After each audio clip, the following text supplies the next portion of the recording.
Good morning to everyone who has joined us already. We are very excited to have you here today with us. We are still expecting a handful of people, so we're going to go ahead and wait just a couple more minutes and then we'll get started. I promise we'll be respectful of everyone's time, but we do want to make sure we can give people a chance to hop on here this Thursday morning. So hang tight with us and we will get started in a minute or two.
Good morning to everyone. Thank you for joining us.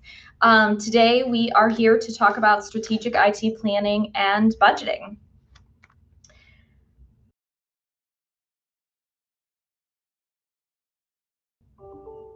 All right, so some of you may have joined us for our first webinar earlier this year.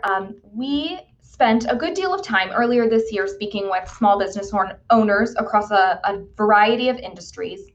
And we talked to them about their pain points as it relates to IT and the things that worry them most, the issues that we could perhaps speak on from a place of expertise and help people out. And the common thread between all business owners was this idea that they were concerned, that they thought their IT teams were great, they had wonderful external and internal partners, but they didn't know what they didn't know.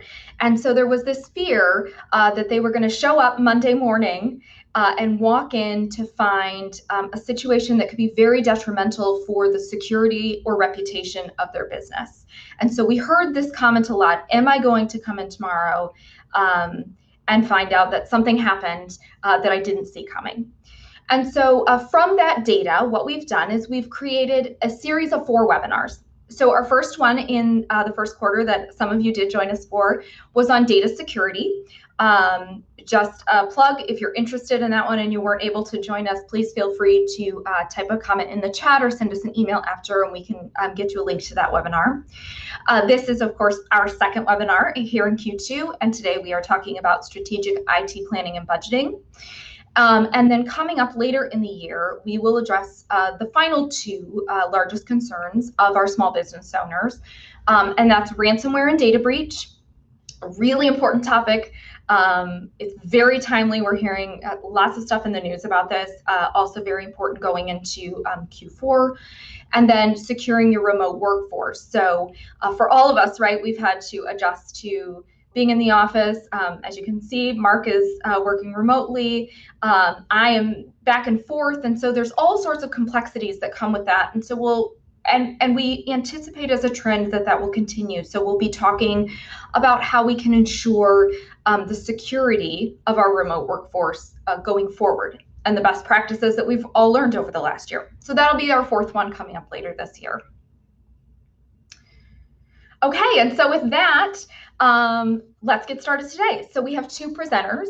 Our first presenter is Jeremy Bumrah. Jeremy has worked with Examine for 13 years in a number of roles, both technical and leadership. He's currently the Director of Professional Services. He is a member of the leadership team.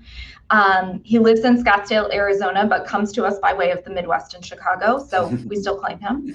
And he does hold multiple technical certifications, lots of things that are beyond me, but make him an expert in all things that he's going to share with us today. He has helped organizations develop their cybersecurity and technology strategies and works with businesses every day on putting in place the IT, formalized IT strategies and budgets that will help them succeed today, but also prepare them for their future growth.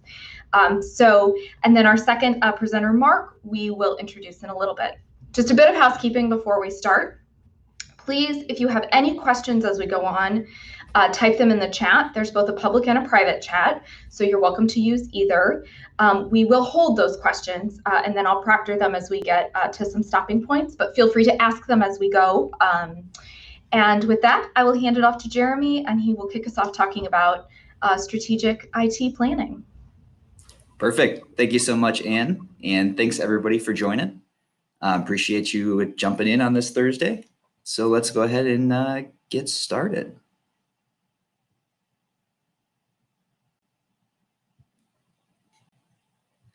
Okay, so real quick, just a little bit about Examine for those that don't know.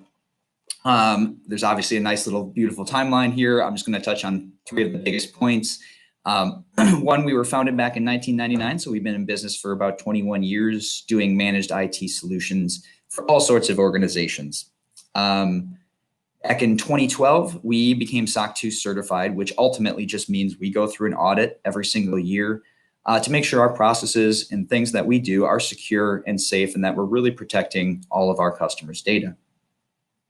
And then really at the end of that last year, we had a really exciting event where we merged with Maurer and Schoenfeld, a CPA firm out of the Chicagoland area. So we are currently a wholly owned subsidiary of M&S, and it's been a great partnership thus far. This is kind of our services wheel. We divide our services into 5 main areas: security, data protection, infrastructure, which includes things like help desk, cloud, and consulting. You can go to our website and see a lot more about these and all the individual bullet points that fall under each one of those. But just again, real high level, this is some of the things that we do.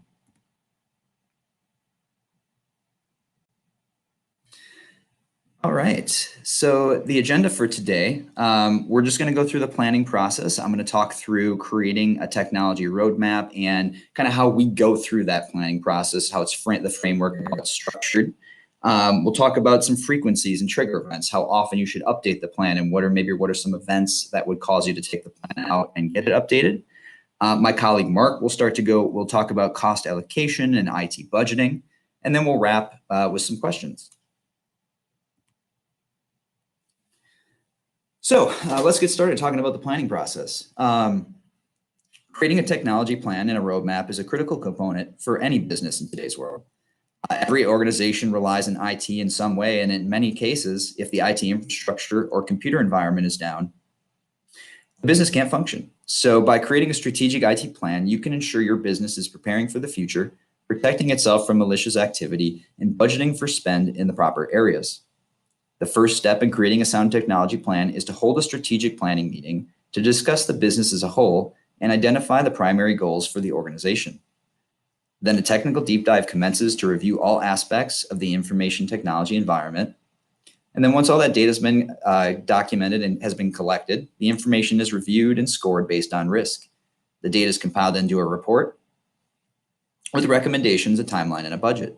And then this report is going to be presented, and the recommendations will be discussed and finalized. So the strategic planning. Once that initial kickoff meeting is held and we determine the team members from your organization who will be involved, along with any logistics planning, the engagement will begin either on-site or remote. Now, we do prefer to do these on-site, mostly just because you can get an eyes-on view of the infrastructure. It's obviously more personable when you're spending a lot of time with the IT team and the C-suite. So again, while we can certainly do it remote, we prefer it to do on-site because again, you really get an eyes-on view and it really builds a better relationship for both organizations. When reviewing technology and creating a plan, it's sometimes easy to skip over business strategy and dive right into the technical review. While the technology piece is obviously very important, if the IT infrastructure isn't set up in a way to support the organization's vision from a strategic level, frustrations, inefficiencies, and potential loss of business can occur. That's why we place an emphasis on holding a strategic planning meeting first, so all technology decisions are influenced by the company's strategic vision.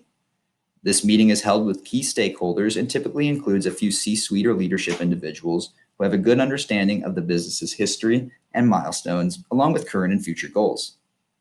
We will also discuss major technology projects and implementations to understand what was successful and what failed.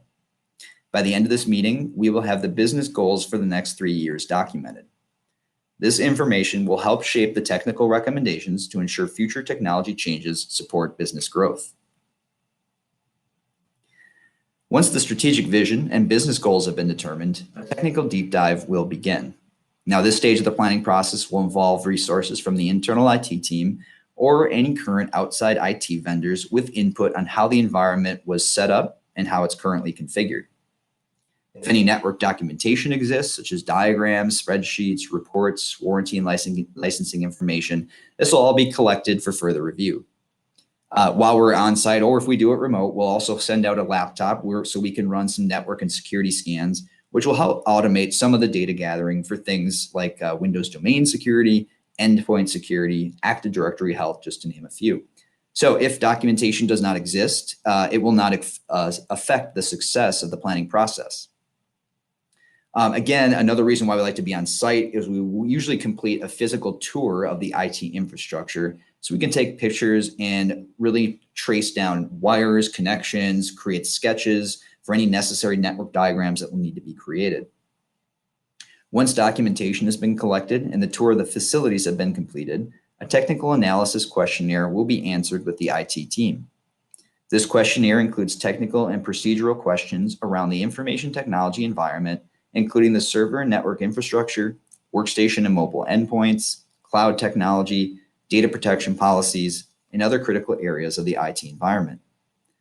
Additional technical requests will be made for device configuration files to review more advanced security and best practice implementations for networking equipment and security appliances.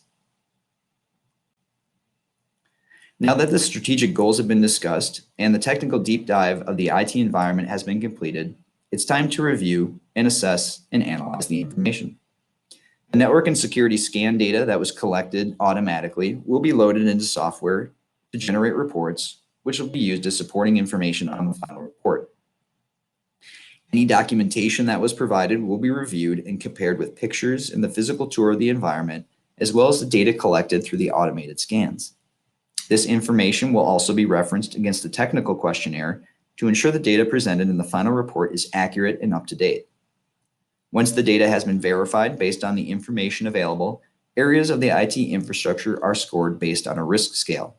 These ratings can differ slightly from client to client based on the strategic vision of the organization and where the most value is placed in terms of risk mitigation. For instance, if your business is held to a regulatory standard such as PCI or HIPAA, risk ratings will be more aggressive to ensure compliance with these standards. Once the risk analysis and scoring has been completed, an executive summary will be generated as part of the final report, showing network health and risk for key areas of the IT environment. There will also be detailed risk scoring in the questionnaire, which will be a more granular breakdown of the executive summary. Finally, technical recommendations will be created based on the risk scores and organizational strategic goals. These recommendations will include steps to implement the change, along with an estimated timeline and budgeting and cost information. So the technology roadmap. So through the review and assess stage of the strategic IT planning, a technology roadmap is created outlining technical recommendations to support the business's strategic vision for the next 3 years. The roadmap will also follow a 3-year timeline with implementation schedules based on company milestones for those 3-year goals. For example, say we review the storage environment and we find that there's applicable space left for the current staff count, but a strategic goal of the organization is to add 20% growth over the next 3 years. In that situation, we would create a technical recommendation to expand the server and storage infrastructure in years 2 or 3 of the roadmap to support this growth, where otherwise it may just be a comment and wouldn't actually make it into the technical recommendation if that was not a strategic growth. An organization's IT environment not only includes servers and workstations, but processes and procedures and ultimately protection for data and users. This information can be categorized into 5 key focus areas: infrastructure, layout or topology of the IT environment, security, people, and solutions and services. Infrastructure refers to the technical infrastructure running your business. This includes servers and storage, networking equipment like firewalls, switches, and routers, backup and replication, cloud technology, data protection, and any other component of the physical IT environment. The layout or topology of the IT landscape is also reviewed to verify if hardware is located in the proper facility, such as being on-premise, should it be in the data center, should you consider migrating to the cloud, remote access configurations and connections, internet connectivity, and site-to-site communication, to name a few. Security should be at the forefront of all technology planning, and every suggestion or recommendation will be made with securing the organization in mind. Security configurations are part of the review process for the previously mentioned areas of focus, but spending time on the holistic view of how the business handles security from a policy, technical, and data perspective is important to ensure a strong security posture from top to bottom. Your people or staff are also an important consideration when creating a technology plan. Not only do you want an environment for staff to work effectively, efficiently, and cooperatively, but you also want to make sure those people are protected and secured from malicious activity. This not only includes technical protections, but security awareness training to make sure users know how to recognize spam and email spoofing. Solutions and services are also reviewed from a few different perspectives, and services currently deployed are reviewed for effectiveness. Additional services or solutions can also be a part of the recommendations or roadmap if it makes sense to utilize outside help. No matter how small or large the internal IT team is, using third-party providers who specialize in areas such as security are an important piece of the overall technology puzzle. When structuring the review process with a focus on key areas just mentioned above, the final strategic plan will encompass a thorough review of the technology environment, examining staff processes and procedures, and placing a heightened focus on securing the business throughout.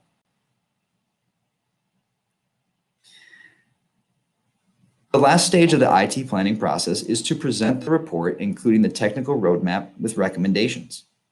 The review team will typically consist of the C-suite individuals who were involved with the strategic meeting, as well as the primary leader or leaders of the IT department. The first part of the presentation process highlights the strategic goals discussed, as well as the general company overview. It then moves into a review of the executive summary and risk scoring before diving into the details. The assessment questionnaire will be the primary focus of the review meeting to discuss why aspects of the environment were scored a certain way and what recommendations were made to remediate high-risk areas. The final portion of the presentation will focus on the technical roadmap, which also includes budgeting information for each recommendation. Once the review meeting has been completed, any final changes will be made, and the report will be sent securely to the client team. Okay, so before I turn it back over to Anne, who will introduce Mark and my colleague for the latter part of the presentation, and he's going to dive into the budgeting components. I wanted to just pose two quick questions, and it'd be great if people wanted to put any of their answers or comments in the chat, either privately or publicly, or just kind of think about it as we kind of finish up this presentation. But one of the questions we'd like to ask is just how many of you or how many of your organizations actually have a formalized IT plan that's documented?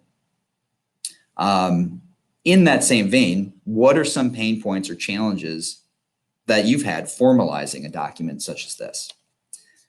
So again, if you can just kind of think about this, throw any comments in the chat, we'd be happy to discuss later in the presentation.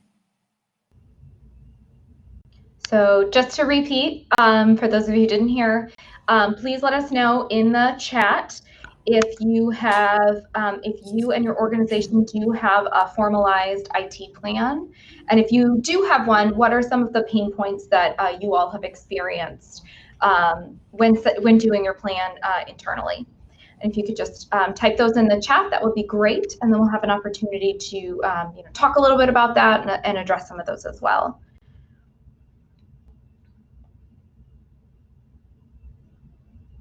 Okay, we're going to give everybody 30 seconds. Think hard. And then it looks like I I know one of our attendees mentioned that our screens are covering up some of the bullets, and I think Jeremy has solved that problem. Did I just see? Yes. So for the next section, we will make sure that does not happen.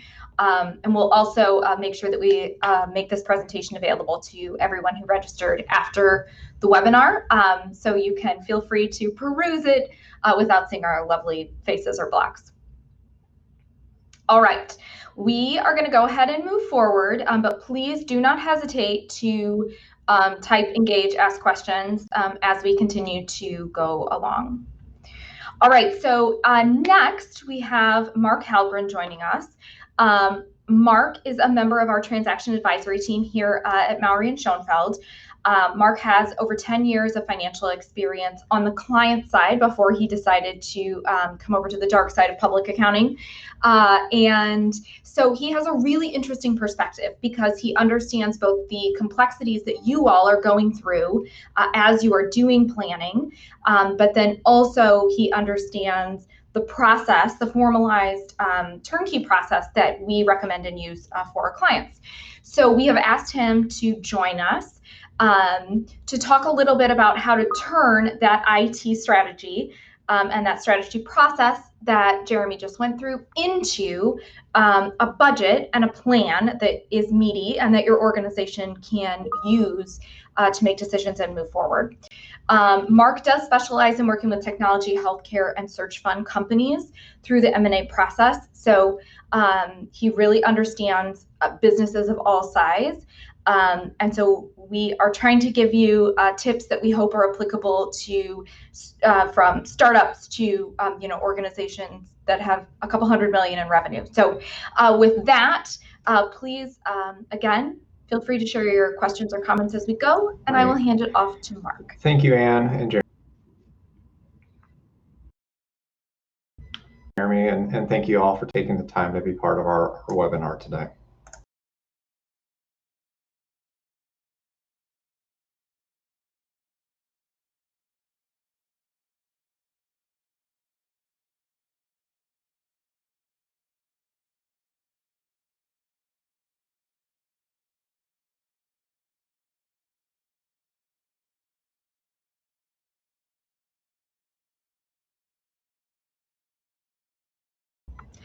I think we are having a moment of technical difficulty. Yes, we know. We have no audio either. Hello? Hi, Mark. Yes, can you hear me? There, he's back again with us. All right, so let's try one more time. Here we go. All right. Well, I guess maybe I don't know where I was cut off or anything, but thank you, Anne and Jeremy, and thank you all for taking the time to be part of the webinar today.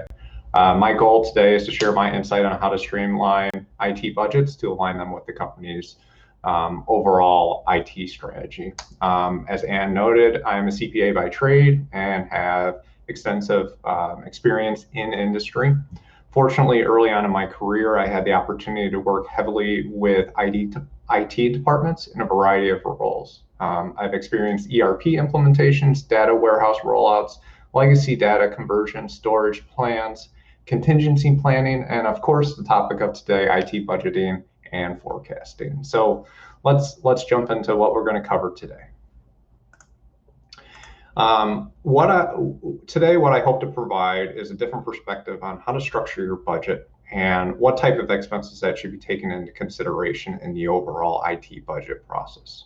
Additionally, we're going to touch base on budget standards, a couple best practices.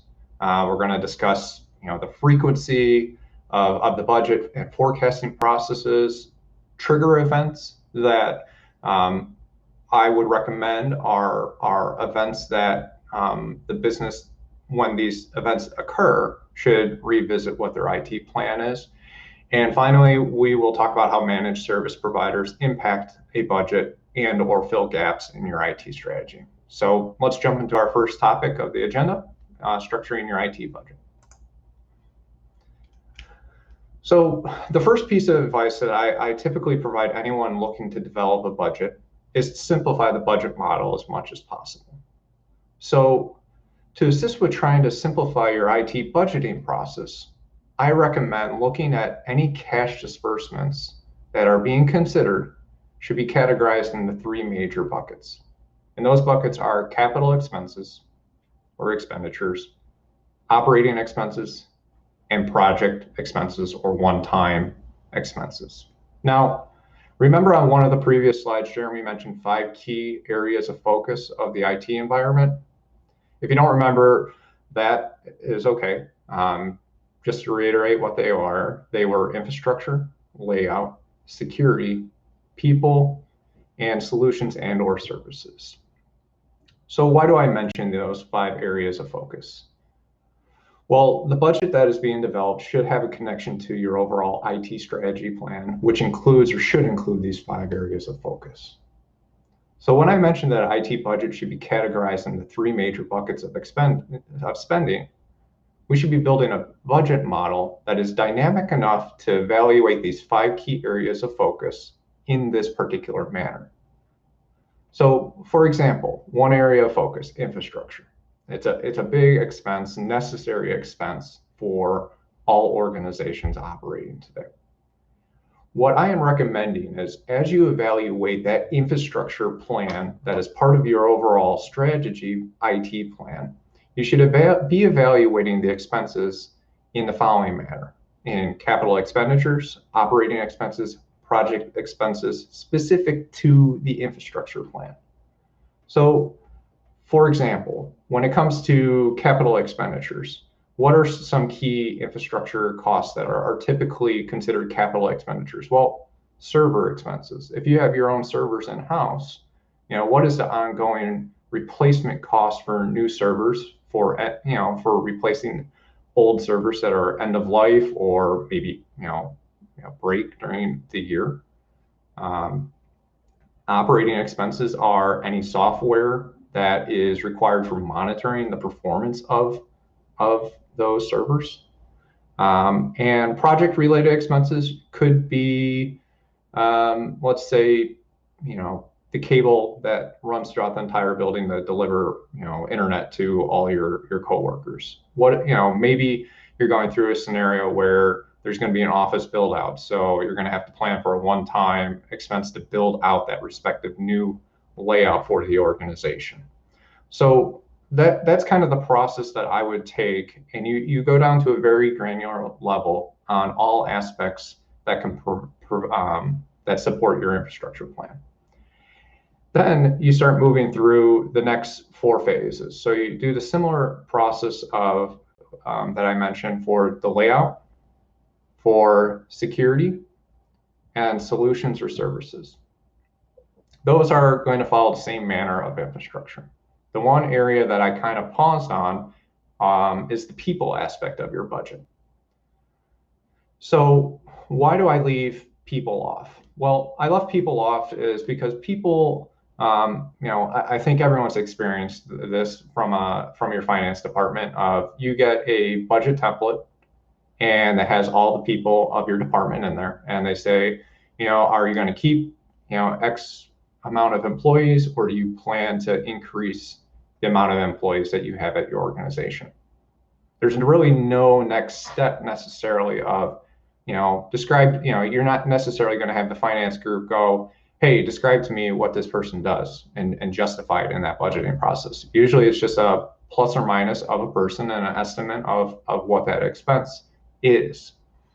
However, what I would recommend is taking a look at what your headcount is and assigning the people to the respective projects that they are responsible for.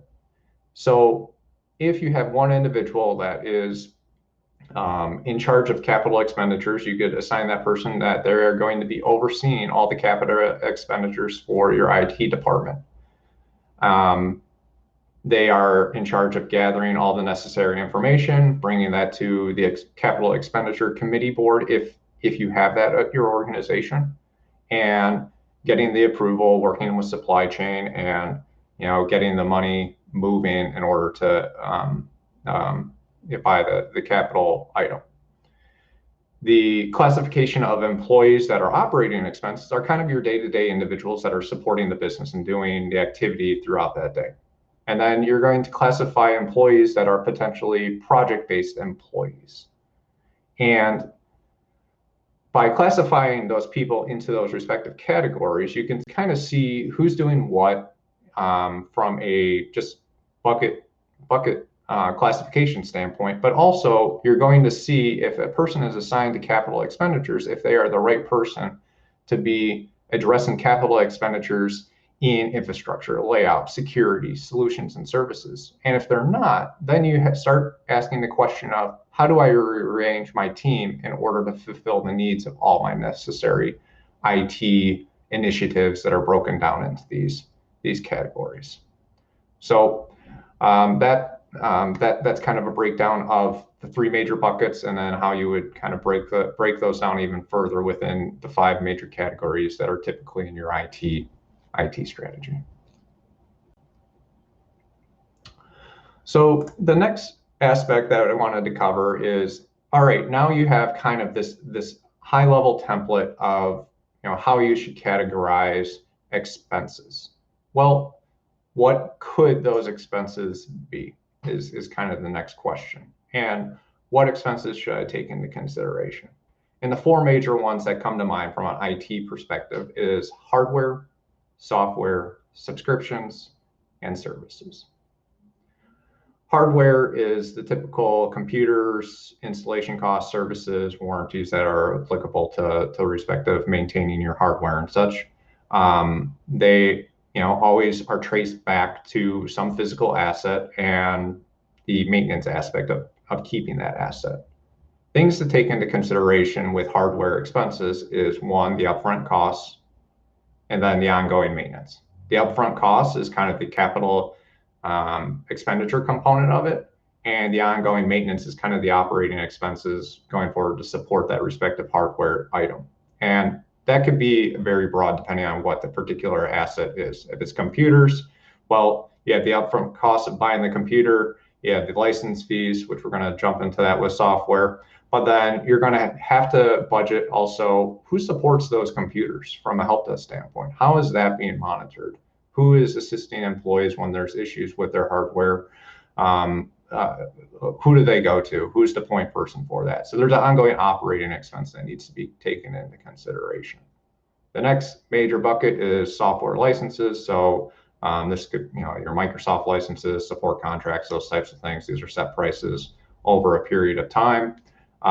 Usually, these are recurring items, and things to take into consideration is usually these are annual contracts or something along those lines. And when you're budgeting, key things to look for in here is price escalations. Knowing what that respective expense increase is going to be over elongated time period, or maybe looking at ways to mitigate price increases or something along those lines. But that's ultimately the software aspect. It's a variety of different services and softwares that are out there for a variety of businesses. The next bucket is subscriptions. So these are whole gambit. They're a very broad category, but in this day a lot of IT solutions are moving to this subscription-based software. So key things to take into consideration is the fixed price component of these subscription plans, and if there's any variable component of it. So if there's like a usage aspect of it, determining how to properly allocate the usage aspect of a subscription model is very important for budgeting your ongoing operating expenses for utilizing that software. So that's kind of the subscription standpoint. And then the last major bucket is the service expense, which is very broad, but this is the people aspect of your IT budget that is not necessarily in-house. So advisors, consultants, managed service providers, legal counsel. So these folks usually come in for project-based businesses, or they're there to support you from a strategic standpoint to help you, navigate your boat to, meet whatever objectives that you have in your IT budget. So the next component that is very important to the budgeting process as a whole is the frequency of how often you are updating your budget.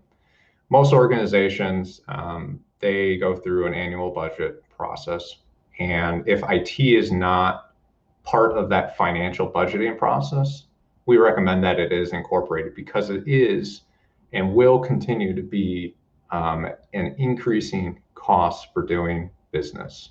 It's unbelievable to think about how much how technology has evolved just over the last 30 years, from 1990 forward. I mean, it's quite amazing on the transformation this industry has made and how it's incorporated itself into business to be a critical aspect for businesses to succeed. So not incorporating them in the annual budget process leaves you to a whole gambit of exposure, from not having dedicated enough resources to support your business, being exposed from a security standpoint. So it's important to have that annual process, but more importantly, from my perspective, in order to make sure that you are hitting your initiatives and monitoring your expenses and so forth, is that ongoing review. Typically, I would say quarterly reviews are more high level, and maybe the C-suite is discussing their individual departments at a more elevated level on what's going on, how are they meeting their initiatives, and so forth. They may not be having those monthly reviews. However, monthly reviews are great for the individual departments to get together and evaluate their budgets as a whole on how they are tracking towards their budget. And if there are any deviations, discussion should be had of what is driving those deviations. Are there delays in plans? Are there events that happen outside the organization that have taken resources away from dedicated plans that were in the budget, but are now being dedicated to, new issues that arose because of some external event? So that open communication, which is extremely important in any aspect of business, is to just get everything on the table and align yourself and keep yourself intact to the original plan that was developed. So the cycle should be, let's say you're a calendar year business, you should start planning probably, late August, September, in anticipation that there's going to be a board meeting in Q4 or December. So the budget is typically presented at that time. So there's kind of a quarter of you trying to evaluate what your business should be over the next 12 to 15 months and so forth. And then as you get that approved, then you go into ongoing review process, making tweaks and adjustments to align it to give you the most accurate picture of what you're doing from a business standpoint. So that's what I described previously, was the general cycle of the budgeting process. Now, I mentioned earlier that there are what we call trigger events. What I would say, these are unique situations where the IT plan should be reevaluated or shared to discuss if modifications are needed because of unexpected events. And a couple of events that could take place is a new office build out or redesign, because the business is growing exponentially and you need to get into a new office building and you need to put in the right infrastructure because we got to hire 50 people. If there is a pending, merger or acquisition on the docket, IT needs to be involved in some capacity in order to plan. So as you do approach a closing date and the transition of ownership changes, you have the right people involved to make that IT transition secure and safe, and there's no blip in operations of the business that was acquired. If there is, maybe it's not internally where there's been a breach or a ransomware attack. If there has been one internally, it's definitely a time to have an emergency meeting to talk about our IT plan and exposures. But if you see things taking place in industry or in the news where there is an increase in cyber attacks, that should potentially bring up an event internally to discuss, are we properly prepared? Do we have the right systems in place? Do we have the right insurance? Do we have, start asking the questions internally.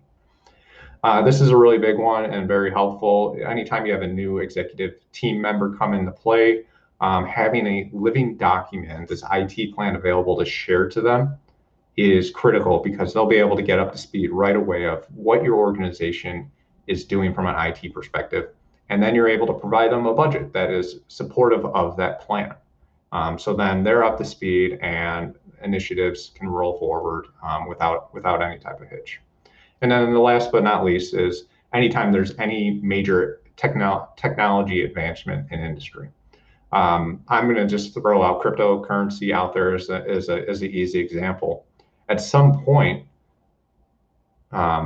companies may have to build a process of accepting cryptocurrency for the services that they provide. Who knows when that's going to be mainstream? But knowing that that technology is out there today should be starting the groundwork of, if there was a situation where the economy rapidly accepts this currency, how are we going to stay on board so we don't lose any revenue because we don't accept that type of currency and those types of things. So any type of advancement, let's get together as a team and let's revisit our plan. Are we prepared to take on this new advancement? So those are, that's kind of the rounds out the frequency side of the budgeting process and how it aligns with your overall strategic plan. So the next couple slides, these next two that we're going to talk about is just the environment and what's happening with the average IT budget that we see out there. According to Deloitte, technology spend as a percent of revenue is 4.25%, which is up from what I've experienced in the past. And it kind of makes sense in 2020. Think about the environment that changed in 2020 due to COVID and such. Everyone was in a facility prior, and then all of a sudden you had this mass expansion of people working from home and people needing computers to work remotely, security to support those individuals working remotely. So the exponential gain in 2020 seems reasonable to me. And the ongoing 2022 increase that Deloitte is projecting, aligns very well. IT expenses are ingrained in your business now. Think about how Salesforce has come into play and has captured customer data analytics and has been the house for how you view your customers. And if you incorporated that in your business and you sat there and said, hey, can we walk away from Salesforce? What are we going to do as an alternative? There's not too many other, there's other providers obviously out there, but you need that tool now. It's become so ingrained because of the sales process that has developed because of the technology. People want information more rapidly. So you need the technology side. So I see this expense continuing to increase over the years. And the important part for companies to control those expenses is making sure that the expenses that you are spending on are meaningful to your overall strategic plan. If there's any gaps where you're seeing expenses go out for things that are not driving any of your initiatives that you have, I would say that those are situations where you can evaluate discontinuing those respective expenses. So one little last bullet point on the next slide of where is the funds going. This is just a breakdown of where we're seeing the increases of spending. Cloud applications, cloud infrastructure, data and analytics, and business intelligence. Those make sense because that's what's with cloud computing and cloud infrastructure. These systems are built to take in enormous amounts of data. And it makes sense that data analytics is number 3 on the list because now people want to know what's going on. So people are dedicating more resources to understand all these different data points that are taking place that are in the industry and trying to make decisions based off of that information. So moving on to the next slide, as I mentioned, IT costs are going up. So what can we do to stabilize these expenses in my budget? So this kind of leads us into this managed service provider and how it impacts businesses and why it's such an important component of filling gaps. And a managed service provider, their key benefit is they are able to provide a repeatable process that is working and is proven across many organizations. They allow you to provide assurance for your, not only for, it provides insurance for your organizations for the services that IT is providing. It allows you to sit back and know that your blocking and tackling functions from an IT perspective to support your organization are being handled. So it allows you to almost step back and look at your business and assess more strategically versus worrying about day-to-day operations. They're able to provide a proven system to keeping your company's data safe, improve security performance and efficiency, and because of these consistent processes and stability that you're establishing with a managed service provider, it turns ultimately into a competitive advantage for you. So what I have to say is leveraging the expertise and experience of many to the benefit of every individual client. That's the value proposition that comes with a managed service provider. So here's a couple of facts that we see from a financial standpoint with using a managed service provider. One, reduces costs of IT infrastructure because a variety of reasons. They're able to spread costs across a wider variety. I'm going to use servers as an example. You might be able to segment a server across multiple businesses, but a managed service provider is able to provide security within one server and allocate the cost. So as an organization, you don't have to buy just one server. You can share that cost with multiple items. You can optimize your IT staff and productivity. IT is, this one is to me, very valuable. When you hire IT individual these days, the generalist can only get you so far. They're very important, but IT has started to segment it into individual specialties. So a security individual, very expensive position at this point, is something that you need but may not need for a long period of time. So a managed service provider is able to provide you that temporary need to update your company's IT security system. The third item that we see is application downtime decreases 88%. This is because you have someone dedicated 24/7 to monitoring your system from an outside perspective versus relying on someone internally to handle any downtime. I remember numerous times server blew out or something along those lines, and you have one or two IT individuals, and it happens at 2 a.m, and they have to go in and correct it, or people coming in at the shift at 4 a.m. won't be able to work. Well, that burden on people does take a toll, and you could lose people because of recurrences or something along those lines. So using a third party to assist with that is very beneficial. So this leads us to the managed service provider from a return on investment standpoint.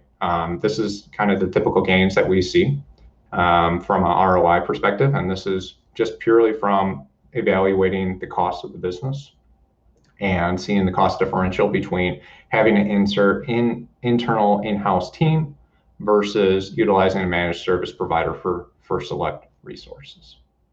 So, kind of to round out the overall IT budget is, the IT budget should be a manifestation of your IT strategy, and your IT strategy should be a piece of your overall company's goals.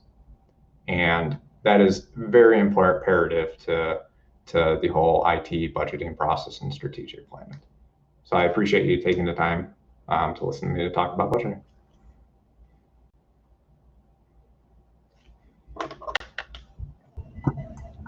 Thank you so much to both Mark and Jeremy for providing such great data. We have one question coming in now, and by all means, please take some time, submit your questions. If we can't get to all of them before you have to log off, we will continue to answer them, and then you would receive them in the recorded link that comes out to you automatically. So our first question is from Dino. It says, what is the source for these selling points and estimates on lower costs, higher ROI, etc.? And I can actually answer that question. These came from a Deloitte survey that was done in 2020 called the Deloitte 2020 Global Technology Leadership Study, in which they surveyed companies across different sizes. We provided the snapshot for our customer base. So we're looking at somewhere between the 10 to 200 million in revenue range-ish. And so that's where that data came from. So it's the Deloitte 2020 Global Technology Leadership Study. All right, the second question is from Chris. Chris says, what would you consider being the most important reason to update or create an IT plan? And we'll let Jeremy answer that one. Yeah, so I mean, there's obviously many important reasons to update. The biggest reason is if you don't have a plan, you need to create it. If you have no baseline to reference, how can you be sure that you're moving your business forward and supporting your strategic vision? But if there's one key event, if any, as we just mentioned, Mark mentioned too, the cost that you're going to have to deal with if there was a ransomware or data breach, that is 100% priority to review everything when it comes to security and your IT infrastructure. Not only is it going to just cost your IT team more work and operations, but potentially if things do get encrypted, if there is actual ransom that has to be considered, then there's insurance costs and all those other components.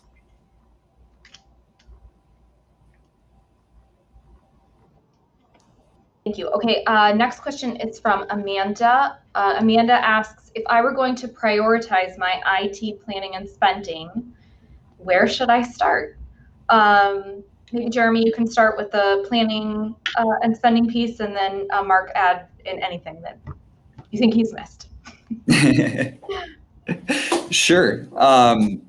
Well, prioritizing, well, where would I start? So I think today, and it's the first and easiest way to look at is what can I offload from any internal infrastructure that I might have that doesn't seem necessary. For instance, I would say probably 90 to 95% of the organizations we talk to today already have this completed, but running email systems on-premise in your office or data center just doesn't really make sense from a cost standpoint anymore. Moving to a solution like Microsoft 365. So really evaluating what are my primary sources of communication and data, and are there ways to offload that from my internal IT? Again, not only saving resources internally, but providing more flexibility, as now you have to deal with users not just being in your office, but being remote or really anywhere. That? Oh, I agree 100%. Okay. This is a really good question from Constance. So she says, historically, we see IT as an expense or a necessity. And I think that's true, like even for Maury and Schoenfeld, before we partnered with Examine, it was an expense line. I think it is for most people, and we don't necessarily think of it as a strategic part of the business. But of course, we are suggesting that it most definitely is. And so Constance asks, you're suggesting we should look at it as a strategic priority. Why, instead of just an expense line? And so Mark, I'm going to let you maybe chime in a little, and same thing, Jeremy, fill in whatever he forgets. Great. Well, yes, you do have the necessary IT expenses to support the ongoing business, but I'm going to throw an example out there of a strategic initiative that would require IT development. And, a strategic initiative of building out a data warehouse. Well, the question would be, why would you need a data warehouse that has all your sales information and things along those lines? Well, the answer is you want to have readily available sales information to know what your business is doing on a day-to-day business. So you sit there and you go, well, you can make the decision of Well, it's not necessary. I mean, I can keep on monitoring my, running my business without that information. But without that strategic information of how your customers are doing, you don't know what customers you should prioritize on potentially asking on, why have you discontinued services with us in the past month? Did something happen? Well, as you have these dialogues that allow you to drive and complete initiatives that you may have from a customer service standpoint. So it's a fine line of IT has necessary costs, but the strategic component of investing in certain IT expenses and software and such will propel you to better service your customers or whatever other IT services you have as a broad organization. It's a support tool that really drives and allows you to actually act upon that strategic initiative. Yeah, well said, Mark. I don't have much to add on. I would just say that, and I think Mark and I both said it throughout the presentation a couple of times, is that IT is just, it is your business. I mean, it used to be just maybe a component or a small component, and maybe you utilized email. I mean, now most phone systems have a soft phone that you can run from your PC or your mobile device. Every business uses technology, and it just really can't just be seen as an expense. It is part of your organization. It's going to propel you forward, and it's going to help you grow. So ultimately, it's around and it's here to stay. And you need to make sure you treat it appropriately in your budgeting and in your planning procedures. Excellent. All right. I don't see any other questions at this time, but I would just like to remind everyone that you should absolutely reach out to any of us individually or our organizations if you have any additional questions or need any help or insights. That's what we're here for. And with that, I would like to say thank you very much to our two presenters, Jeremy and Mark. I helped develop the presentation, and I certainly learned some really interesting things today. So hopefully this was great for all of you as well. Just a friendly reminder that you will be getting an email with a link to the full webinar. And so you should feel free to watch it again at leisure Friday night with some popcorn or share with your coworkers. And please do join us. We have 2 more of these webinars coming up in Q3 and Q4. We'll give you a little break in the summer. And then we hope to see you then. Have a wonderful day, everyone. Thank you so much. Thanks, everyone. Take care. Have a good weekend.